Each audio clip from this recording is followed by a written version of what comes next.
এখন না সারাক্ষণ যদি কোনো মানে আপনি দেখেন পডকাস্ট বা রিল, শুধু বলা হচ্ছে যে ডিম ভালো না রাজমা ভালো, এই আগের আমলে ডিম খেতে দিত এখন ডিম খেতে দেবে না, কি ঝামেলা বলুন তো।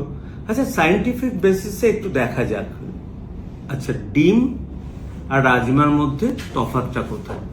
ধরা যাক একটা লার্জ ডিম আর 100 গ্রাম কুকড রাজমা, এই দুটোর মধ্যে ডিফারেন্সিয়েশন।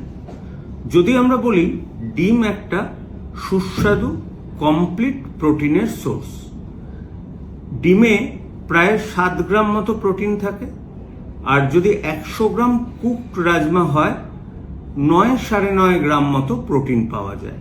কিন্তু সেই প্রোটিনটা কিন্তু কমপ্লিট নয়, সেই প্রোটিনে কিছু অ্যামাইনো অ্যাসিড ল্যাকিং থাকে।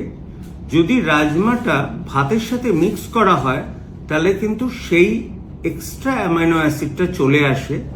কমপ্লিট প্রোটিন, আমরা রাজমা উইথ রাইস হচ্ছে কমপ্লিট প্রোটিন, যেটা প্ল্যান্ট বেসড প্রোটিন। আমরা অলওয়েজ জানি অ্যানিমেল বেসড প্রোটিন হচ্ছে better, but plant based protein যদি রাজমা খেতে হয়, রাজমা শুধু খাবেন না, ভাতের সাথে মিশিয়ে খাবেন, তাহলে যে অ্যামাইনো অ্যাসিডটা রাজমাতে নেই সেটা কিন্তু ভাতের মধ্যে পাবেন।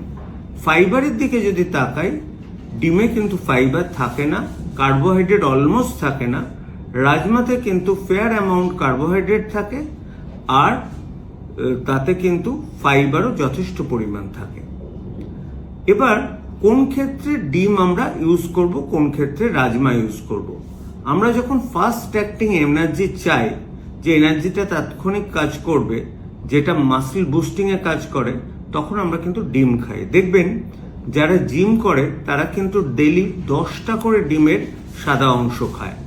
হয়তো একটা ডিম ইয়কটা খেলো, বাকি কিন্তু 9টা ডিম সাদা অংশ খায়, কারণ তার তাৎক্ষণিক একটা প্রোটিন দরকার।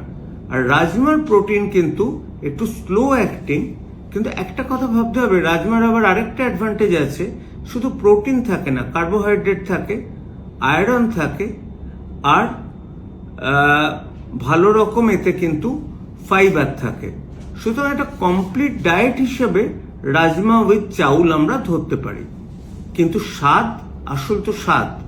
আমার কাছে যদি একটা হাফ বয়েল ডিম দেয় কেউ, সেটা নেব না 100 গ্রাম আমি রাজমা খাবো? আমাদের মুখে তো ডিমটাই সবচেয়ে ভালো লাগে। সুতরাং যদি পুষ্টিগুণ দেখা যায়, রাজমা উইথ চাউল কিন্তু পুষ্টিগুণ ডিমের মতো, কিন্তু স্বাদ এক একজনের এক এক রকম। আমাদের বাঙালির টেস্ট কিন্তু ডিমের দিকে বেশি ফেভার করে।